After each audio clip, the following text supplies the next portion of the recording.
If then I jump, because it's linked to number 3, which is attracting and retaining talent.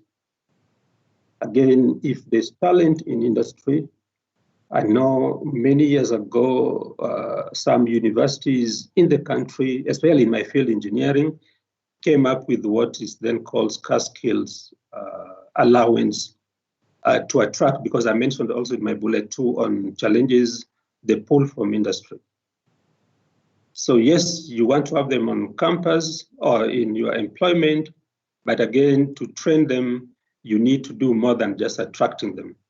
So that again linked to one of the bullets I put on. But again, to recognition and awards, you need to do where you brought them in, you've trained them, they've upskilled, you recognize that and you reward them.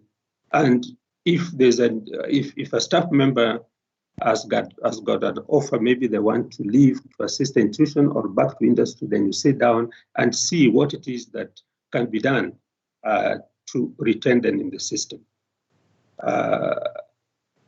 Number 4, you talk about diversified nature of the programs. Yes, where I work today, we've got engineering and the built environment with 8 academic departments, not like the Faculty of Science, Engineering and Agriculture at Univen. But again, you will realize there that with about 10,000 students, different programs, staff coming from different backgrounds. You also recall in one of my slides, I talked about not in more details when, for example, you merge university that merged, people coming with different cultural differences that take time to navigate. So I see this as going to be one of those challenges on my table. It's there. There were different schools. They've come together to form a faculty. There was no school of engineering. It's a new child in the house. Others might look at it as, who is this child that has come in? But again, from my own background and training and life, where it's been all international, almost the whole world coming together. And my own experience of about more than 10 years now in management under those circumstances, I see that as something that, yes, it will be a challenge, but I'm equal to the task. About what then will be done in the, you mentioned about quality of teaching, research, innovation, and so on. I think the quality of teaching, again, one of the slides I mentioned about bringing in, for example, tutors, but key is then to embrace technology, number 1. Some of the staff are themselves reluctant to embrace technology. So number 1 is staff training, how to use technology in the learning environment, in assessment environment. Number 2, students, then they already use technology to play games, but now to use that in the learning space. So you need them to bring students to embrace technology as well. We'll then need to do more in empowering students to be active in the learning process. We need to bring their peers. Sometimes when they look at an aging professor, they do not know how to relate, but sometimes when you bring them together with their peers, they tend to get it faster and better. So that's where the tutors come in. So the tutorials, and you monitor the progress of students. I'm not sure what you call the unit at Univen, but student development and support comes into play when there's a problem, then you address it before it's too late. I mentioned in one of my slides, the area of, I called it student success officer or academic excellence officer. So that's a must for me, who will then coordinate all these where there are problems to deal with them. In the area of R&I, again, that's an area where I've played well. You've seen from my credentials as well. I've been leading that space where I work now for more than 8 years. And the unit I'm leading, the faculty I'm leading, has been top in our university ranking for those 8 years. So again, I'm coming in with not just colleagues go and do research, bring students and do research, but it's something that I will be guiding from my own experience, but also learning from my colleagues better ways of doing it. I think without going into too much details, I think the last question was experimental farm, the Faculty of Science. Again, when you go to my slides, which are still on the screen, if you allow me, my apology, I didn't remove it from the screen. But if you go to that slide, I indicated, I hope you're still seeing it, that I will be starting with those as the rallying projects, where there'll be collaboration, there'll be growth, and then to diversify from there. So there are already existing units that are doing a good job. What am I going to do? I want to repeat, these are the kind of units that I'll have the first meeting with, other than meeting the office support staff, meeting the heads of departments, but then the next team will be those success areas that what can we do to make them even better. So after sitting down and listening to colleagues and seeing what their plans and strategies are, then work together towards making it even better. Thank you. I hope I've addressed all the questions. Thank you very much. Thank you, Prof. Munda, for the presentation and also the response to the questions that were put before you. Prof, we have come to the end of this session now. As you are aware, we will be seeing you again in the afternoon. Let me thank you, and we're going to meet each other again in the afternoon. Thank you, Prof. Thank you very much, VC. I look forward to meeting you in the afternoon. Thank you, and colleagues. Bye-bye. Bye-bye.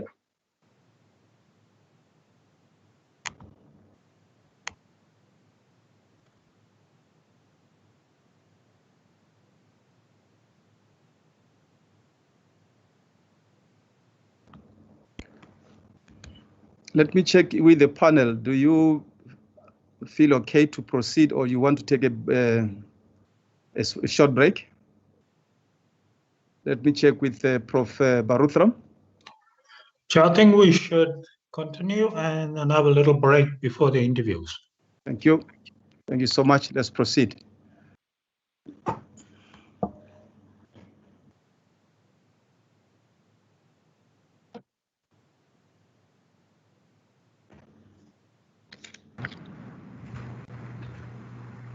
Thank you, Prof, for joining us.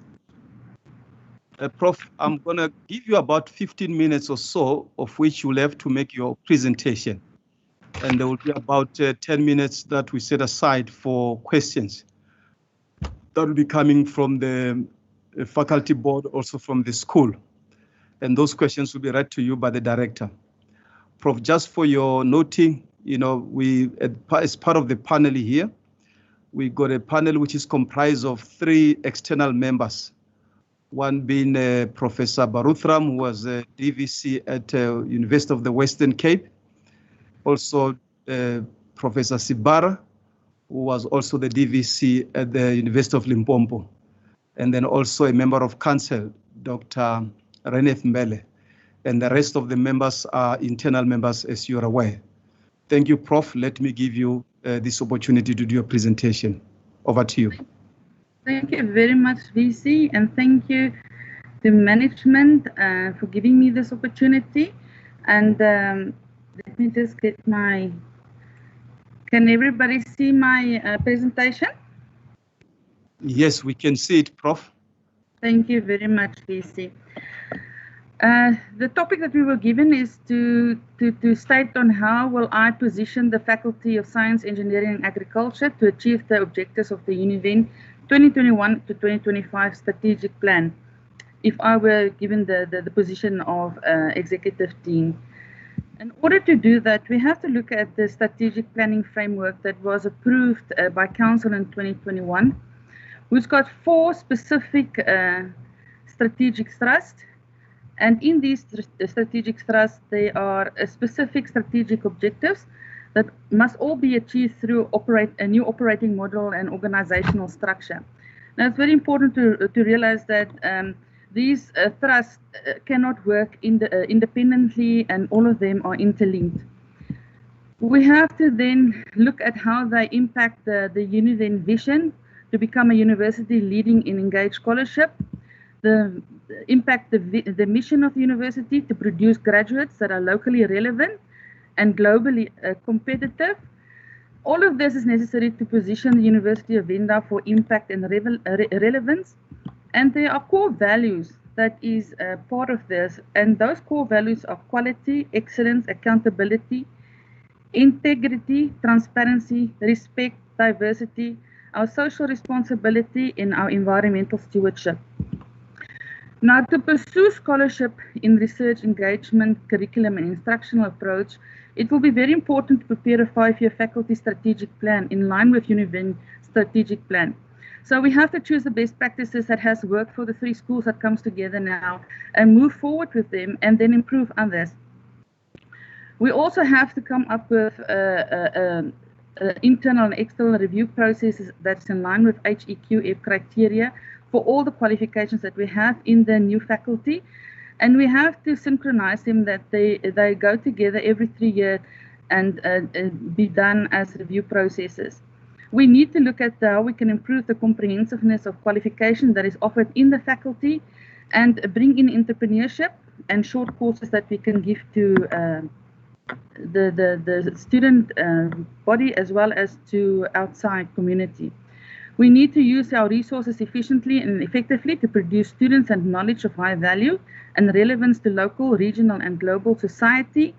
And we need to make sure that our graduates become productive persons in the society, and that their journey is a rewarding experience when they come to the university. So we need to make sure that we create an enabling environment for students to thrive and succeed with their studies. But we also need to make sure that our academic staff must be committed to pursue and lead scholarly teaching, learning, community engagement, and research activities, and that they teach and learn through the use of different approaches. And this is where blended learning and online platforms become very important. They need to be committed to facilitate creation of knowledge and develop skills that are relevant to the needs and interests of the society. And they need to use a performance management system to improve their own skills and develop as an academic through the process.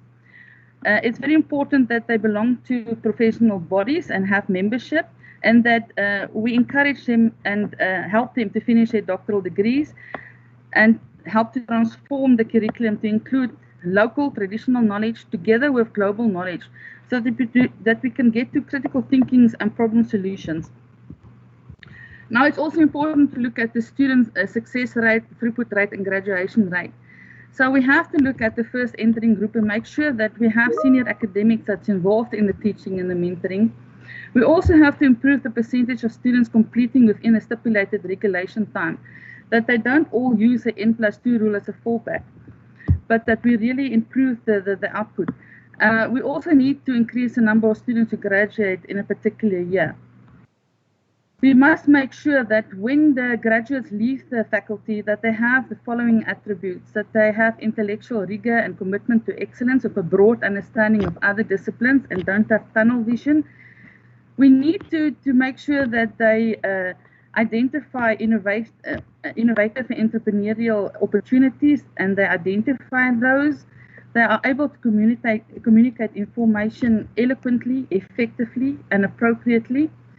They have a social responsibility, and they are committed to bettering their own communities and the society in which they live.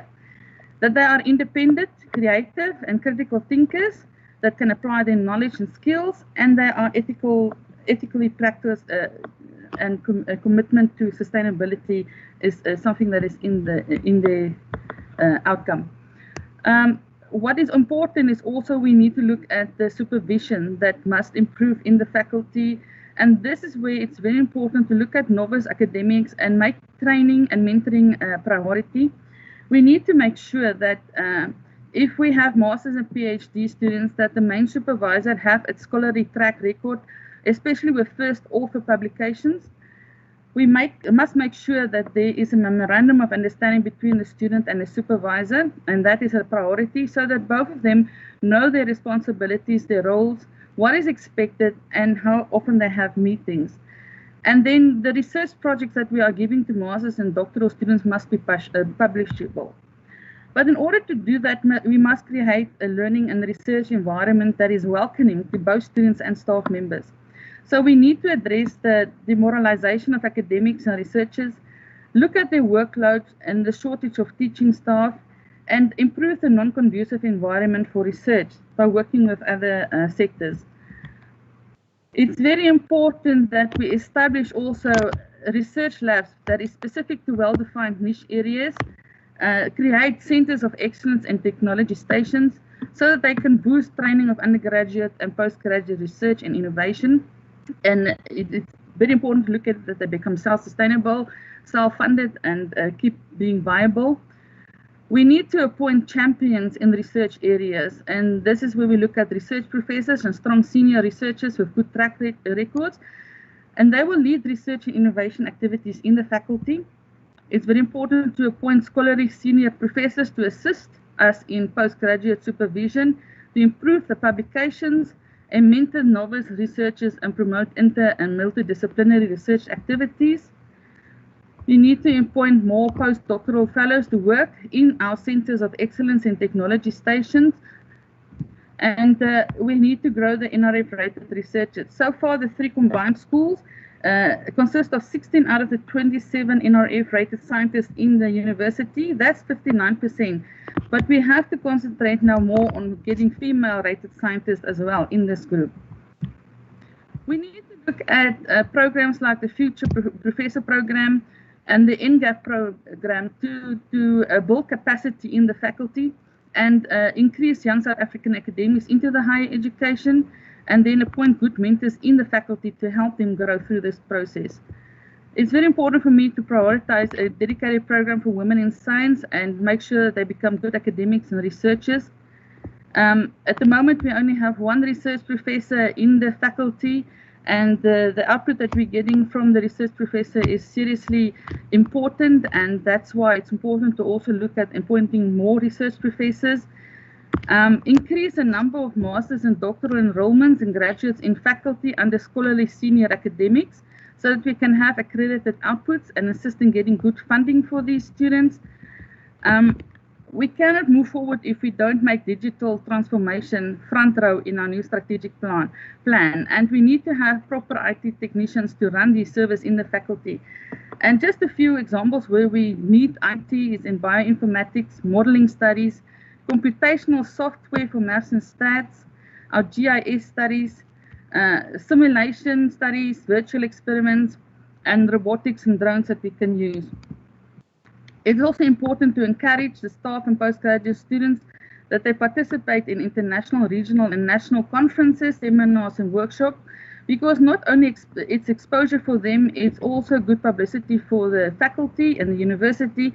It will enhance their skills and help them in collaboration with international and national partners.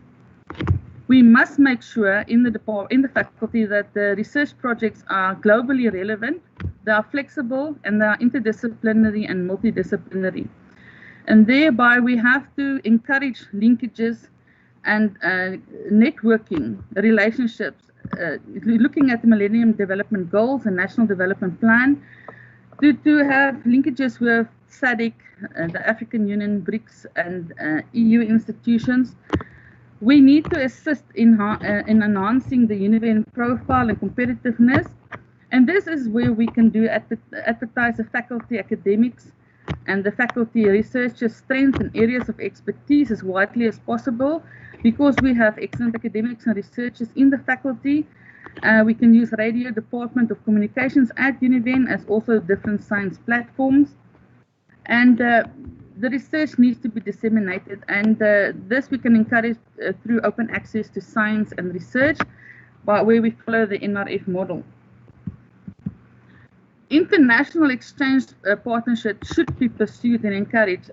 One of the partnerships that is very successful in the School of Maths and Natural Science at the moment, that can be encouraged and taken further is a Boto University staff student exchange in computer science that has been running now for 5 years. We also have a joint degree program started in the NRF chair that was very successful, and it's still ongoing.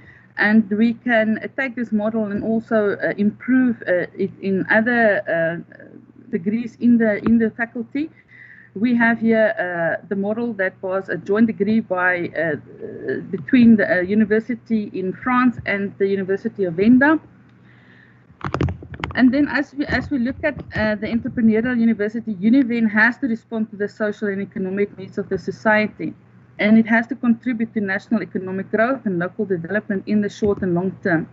But there is no unique approach to follow. It must involve interdisciplinary and multidisciplinary approach, and it has to be cross-cutting. So we need to have active participation of staff, masters, doctoral, postdoctoral fellows in academic and research activities that produce novel solutions and products that can be commercialized.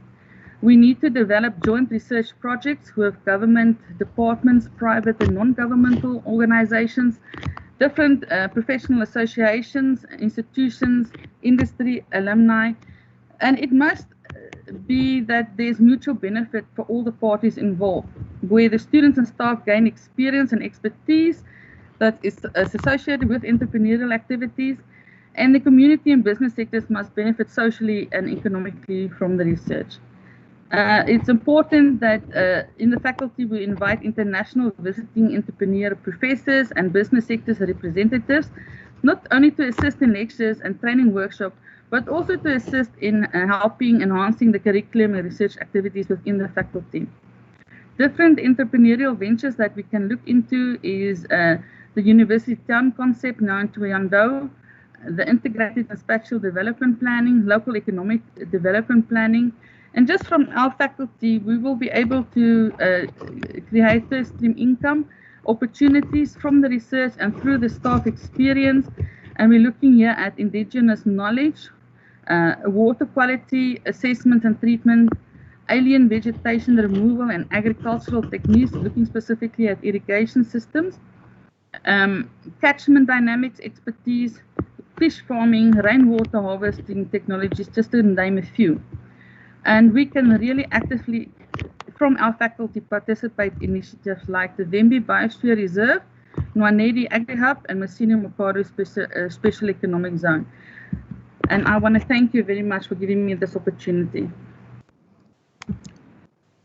Thank you so much, Prof, for the presentation. We will be taking questions from the faculty board and also from the school. This will be read to you by the Director HR. Over to you, Director.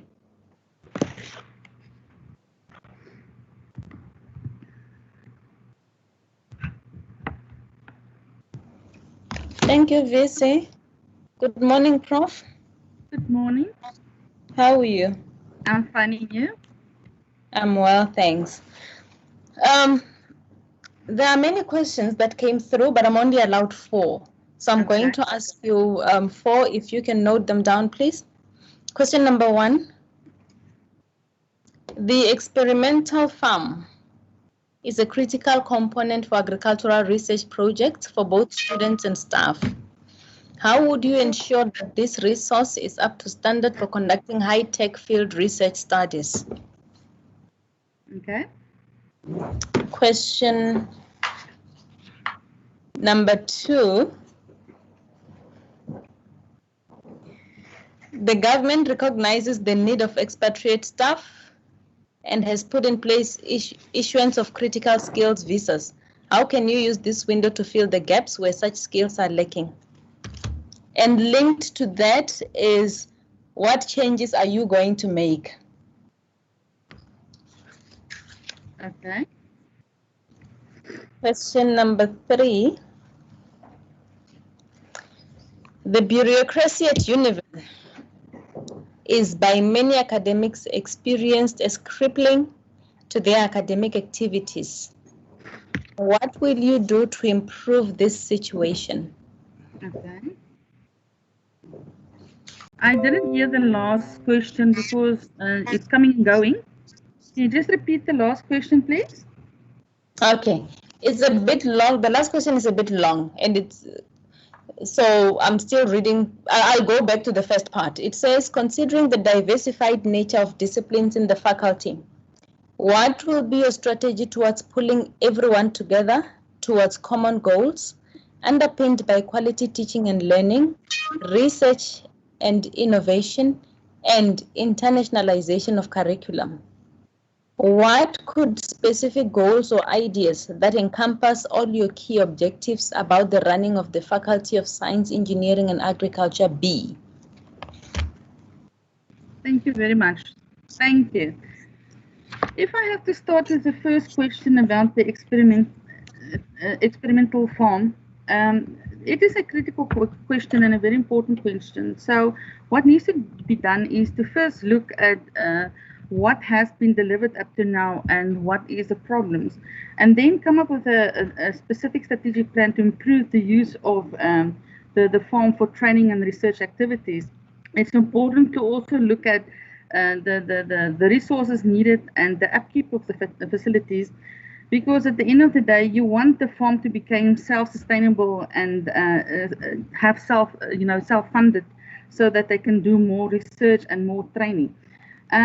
So there is, what I will do is I will sit down with the individuals and staff members that is actively involved in this, and then also bringing experts and create networks with local established farmers and different councils, and bring in experts to assist us in developing specific strategic objectives that we want to do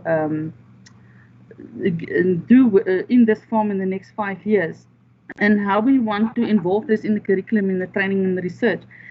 And then make sure that we look at the different techniques, how we're going to bring that into the curriculum, like maybe look at crop production and irrigation, and how we can assist the subsistent farmers and the farming around the area.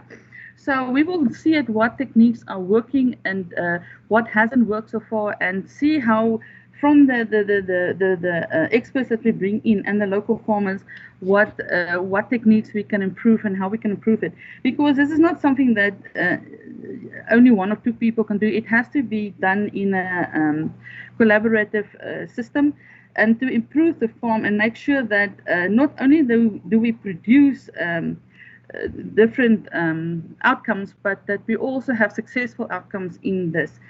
If I have to look then at your second question, that is based on the expatriates, yes, it is very important that there are critical skills that we might not have people at this stage that is at the level of a PhD or a professor or associate professor level, and that we have to look at bringing in people from outside South Africa. And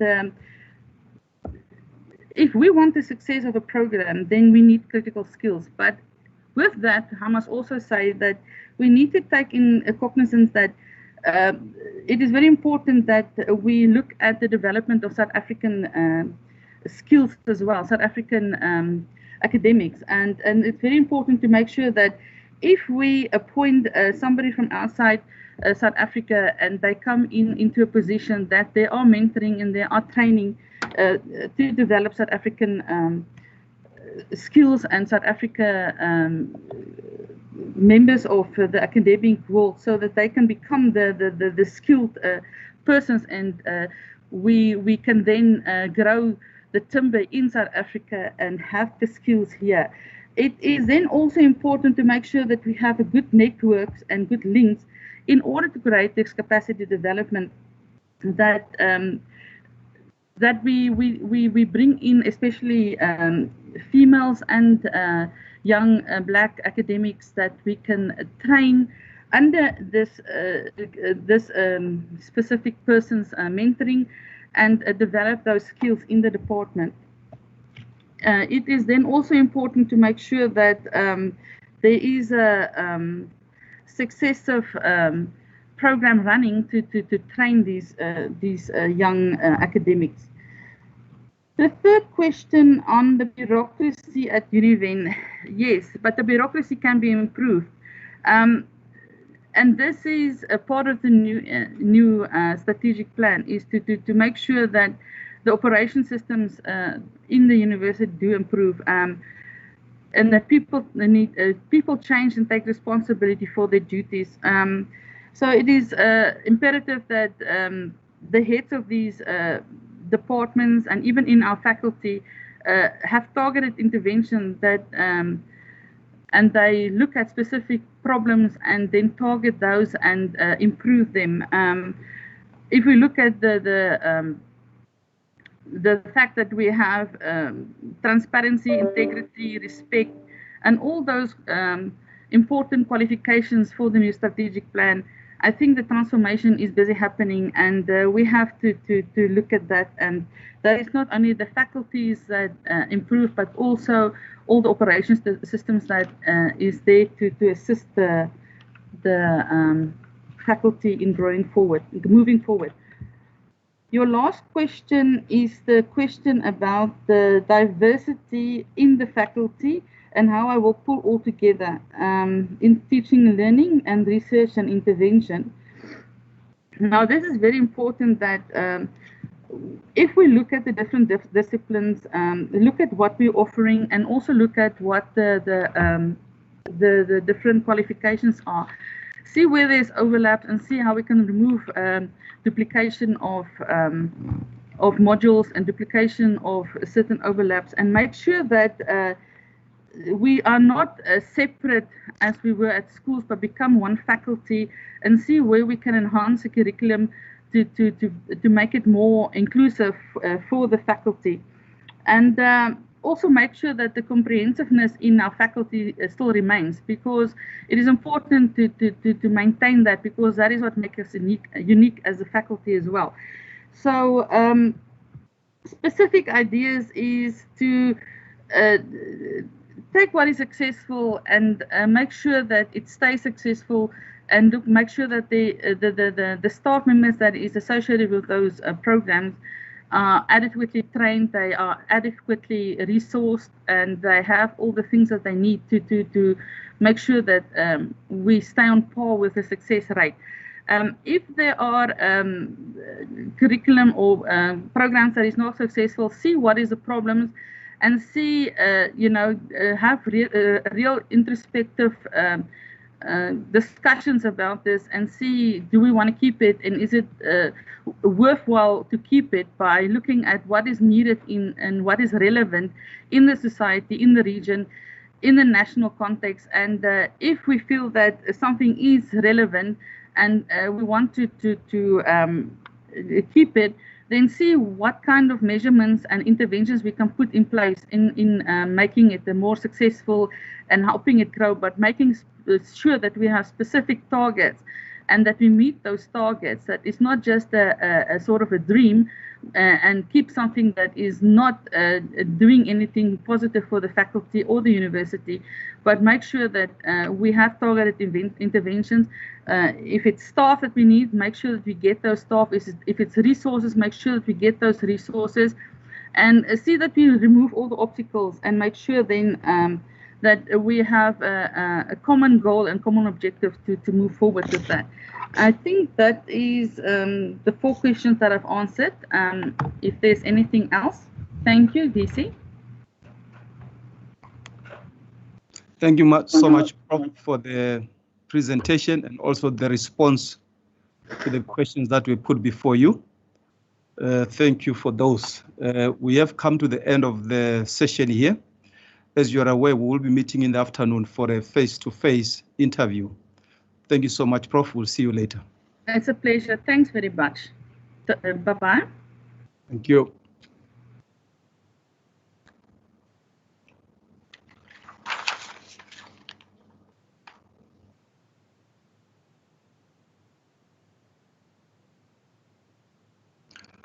Thank you, panel. We have come to the end of the first session of where we are doing the presentations. And I want to thank you for how we handled this part, and also thank the member of the public, those faculty who were part of this session. Thank you so much for your attendance. We are now going to take some break. We are scheduled to have a first candidate to appear before us about 12 o'clock. I want to propose if we can maybe as a panel meet again here in the next platform that has been created by at least 22, so that we are able to do some part of the issue that we need to finalize, so that we can proceed with the candidates by 12 o'clock. Let me thank you so much. We're going to see each other by 20 to 12. Thank you so much. Thank you, VC. Thank you.